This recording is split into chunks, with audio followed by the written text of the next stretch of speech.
Hello fish lovers, అందరికీ welcome. Video చూసే ముందు ఒక చిన్న రిక్వెస్ట్, ఒక చిన్న లైక్ కొట్టి సపోర్ట్ చేయండి. గప్పీస్ ఏ రీజన్ వల్ల చనిపోతాయి అనేది చెప్తాను. గప్పీస్ మెయిన్లీ చనిపోతున్నాయి అంటే మనకి టెంపరేచర్స్ అనేవి ఫ్లక్చువేట్ అవుతున్నప్పుడు చనిపోతుంటాయి.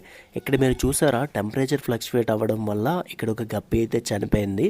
గప్పీ టబ్స్లోని అండ్ ఫ్రీజర్స్లోని మనం ఈజీగానే గ్రో చేసుకోవచ్చు, ఈజీగానే పెంచుకోవచ్చు. బేబీస్ని కూడా మనం టబ్లోనే పెంచుకోవచ్చు అనమాట. వన్స్ గ్రూమింగ్ వచ్చిన తర్వాత మనమైతే షిఫ్ట్ చేసుకోవచ్చు ఏ ట్యాంక్స్లోకైనా. నార్మల్ అక్వేరియం ట్యాంక్స్లో కూడా మనమైతే పెంచుకోవచ్చు. కాకపోతే ఇక్కడ మెయిన్ టాస్క్ వచ్చి టెంపరేచర్స్ అనమాట. అవుట్డోర్ టబ్స్లో టెంపరేచర్స్ అనేవి కాన్స్టెంట్గా ఉండవు, ఫ్లక్చువేట్ అవుతూ ఉంటాయి.